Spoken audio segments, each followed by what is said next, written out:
शादी के बाद हर लड़की नए घर में खुद को ढालने की कोशिश करती है। कुछ अपने संस्कारों के साथ तो कुछ सबके मन को जीतने की चाह में। पर जब सामने वाला हर बार रूठने की वजह ढूंढे तो क्या हर बार मनाना ही सही होता है? राशि भी एक ऐसी ही बहू थी, नर्म दिल, सीधी सादी, पर हर बार झुकते झुकते एक दिन समझ गई कि खुद की खुशी भी जरूरी है। सास सुजाता जी आज भी नाराज बैठी हुई थी और खाना नहीं खा रही थी। राशि कितनी बार तो उन्हें मना चुकी थी, पर वो थी कि मान ही नहीं रही थी। कहा ना एक बार तुझे कि मुझे खाना नहीं खाना है, एक बार सुनाई नहीं देता तुझे? अब मेरे पास आने की जरूरत नहीं है, तू ही खाती रह तेरा खाना। अरे वो कह रही है कि खाना खा लो तो खा क्यों नहीं लेती हो? तुम्हें पता है ना कि सबको खिलाए बगैर वो खाना नहीं खाती है। तभी ससुर जी बोले, ज्यादा तरफदारी करने की जरूरत नहीं है, बहू है तुम्हारी, कोई बेटी नहीं है। मुझे नहीं खाना तो नहीं खाना। अरे क्या बच्चों जैसे रूठ कर बैठी हो? तुम्हें इस उम्र में ये सब शोभा देता है क्या? वो बच्ची होने के बावजूद तुमको खाना बनाकर खिला रही है और तुम हो कि इतने नखरे दिखा रही हो। एक बार कह दिया ना, आप लोगों को समझ में नहीं आती है क्या? मुझे खाना नहीं खाना। आखिर मुझसे पूछे बगैर बहू छत पर जाकर कैसे खड़ी हो गई? और खड़ी हुई सो हुई पड़ोसन से बात कैसे कर ली? मेरा बेटा नहीं है यहाँ पर और ये मनमानी कर रही है। मेरी कोई इज्जत नहीं है इस घर में। नहीं खाना मुझे खाना।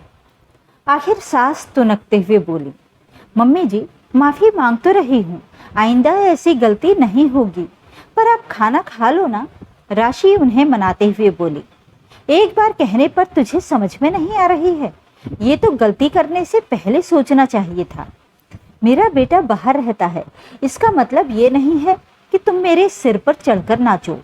आखिर सुजाता जी की डांट सुनकर राशि अपनी रोनी सी सूरत लेकर वापस कमरे में आ गई।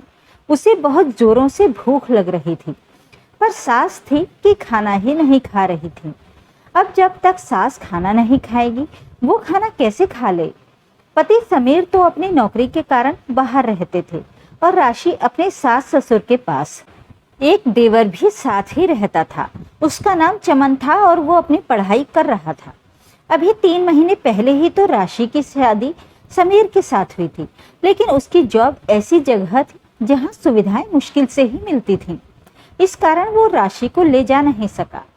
पर अपनी इस 3 महीने की शादी में वो अपनी सास से जरूर परेशान हो चुकी थी।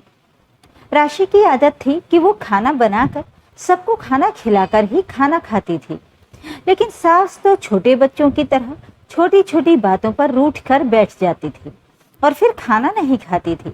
इस कारण से कई बार राशि भी भूखी रह जाती थी। फिर देर से खाती तो भूख तो खत्म हो चुकी होती। राशि को ये बात तभी पता चल गई थी जब वो शादी के कुछ दिनों बाद अपने मायके रहने गई थी। सुजाता जी ने उसे सिर्फ 2 दिन के लिए ही मायके में रहने के लिए कहा था, लेकिन राशि की बड़ी बहन अगले दिन आ रही थी। इस कारण ये राशि एक दिन ज्यादा रुक गई। बस जब लौटकर आई तो सास मुंह फुलाकर बैठी हुई थी। राशि ने जब खाना परोसा तो खाना नहीं खाया, खूब तमाशा किया। उस दिन के बाद से ही राशि अपने आप को बदलने की पूरी कोशिश कर रही थी, लेकिन उसकी सास थी कि वो पता नहीं कब कौन सी बात को लेकर बैठ जाती थी। जरा जरा सी बात को लेकर लड़ने लगती थी। आज भी सिर्फ छोटी सी बात थी। सास नीचे अपने कमरे में लेटी हुई थी तो राशि ऊपर छत पर कपड़े लेने चली गई। जब कपड़े लेने गई तो पड़ोस में रहने वाली आंटी जी छत पर आई हुई थी। राशि कपड़े उतार ही रही थी कि इतने में आंटी ने कहा, बेटा शायद ये तुम्हारा दुपट्टा है जो उड़कर हमारी छत पर आ गया। दुपट्टे को देखकर राशि ने कहा, अरे हाँ, ये तो मेरा ही दुपट्टा है। बस तब तक सुजाता जी वहां पहुंच गई और छोटी सी बात का बतंगड़ खड़ा कर दिया। वहां तो कुछ नहीं बोली, पर नीचे आकर शुरू हो गई। मुझसे पूछे बगैर छत पर गई तो गई कैसे? और फिर पड़ोसन से बात करने की क्या जरूरत थी? क्या वहां खड़ी होकर हमारी बुराइयां कर रही थी? खैर इतना मनाने के बावजूद भी सास नहीं मानी तो राशि अपने कमरे में आ गई और बिना खाना खाए सो गई। दूसरे दिन सुजाता जी मंदिर दर्शन के लिए गई हुई थी।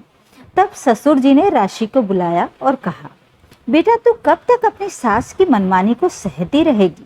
उसका तो शुरू से ही यही तमाशा रहा है।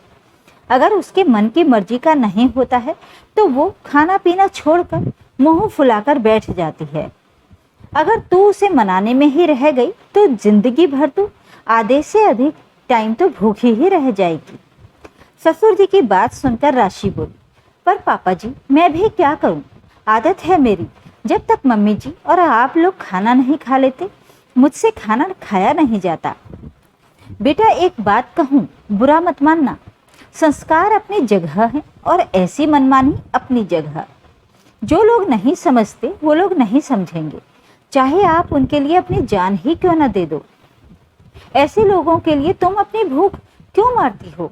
देखो बेटा, 3 महीने की शादी में तुम कितनी पतली हो चुकी हो, ऐसे तो तुम बीमार हो जाओगी। तुम्हारी सास का क्या है, उसे तो रूठने की आदत है। वो तो अपने कमरे में नमकीन या बिस्किट जरूर रखती है जो बाद में उठकर खा लेती है, पर तुम्हारे शरीर में बीमारी लग गई तो वो तुम्हें ही अकेली भुगतनी है। सास तो सेवा नहीं करेगी। फिर मैं क्या करूं पापा जी? मुझे तो कुछ समझ में ही नहीं आता। राशि ने पूछा, देखो बेटा तुम वही करो जो हमने किया था। जब भी तेरी मम्मी जी रूठ कर बैठे तुम उन्हीं के सामने बैठकर खा पी लिया करो। एक बार रूठेगी, 2 बार रूठेगी, तीसरी बार में अपने आप ही फिर रूठना छोड़ देगी। ऐसे लोगों का रूठना क्या और मनाना क्या? समझ रही हो ना मेरी बात? आखिर ससुर जी की बात राशि को समझ में आ गई। 2 दिन बाद सासू माँ ने पनीर की पकौड़ियाँ बनाने के लिए कहा, लेकिन पनीर तो घर में था ही नहीं और बाहर बारिश हो रही थी तो पनीर लेने कोई नहीं गया। तो ससुर जी के कहने पर पालक और गोभी की पकौड़ियाँ उसने बना ली। जब राशि ने सुजाता जी को पकौड़ियाँ परोसी तो पकौड़ियाँ अपनी मर्जी की ना देखकर वो रूठ कर बैठ गई।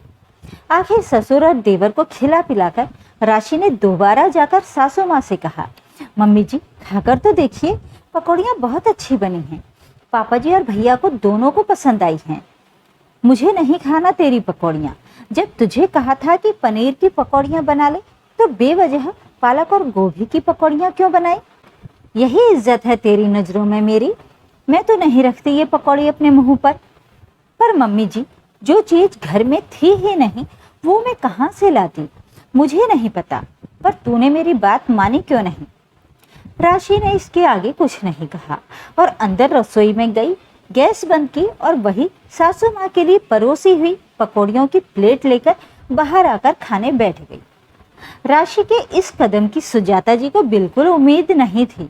वो हैरान रह गई पर कुछ कह नहीं पाई और गुस्से में अपने कमरे में उठकर चली गई, ये सोचकर कि राशि मनाने आएगी। राशि ने ससुर जी की तरफ देखा तो उन्होंने इशारे से शांत रहने के लिए कहा। आखिर उसने तो पेट भर के पकौड़ियाँ खा ली और उसके बाद रसोई की सफाई करके अपने कमरे में आ गई और उधर कमरे में सासू माँ इंतजार करती ही रह गई। जब 2-3 बार ऐसा ही हुआ तो सासू माँ को भी समझ में आ गया कि अब राशि झुकने वाली नहीं है और ना ही उन्हें बेवजह मनाने वाली, तो अपने आप ही उन्होंने रूठना छोड़ दिया। आखिर ऐसे रूठने का क्या फायदा जिसमें मानने मनाने वाला ही कोई ना हो?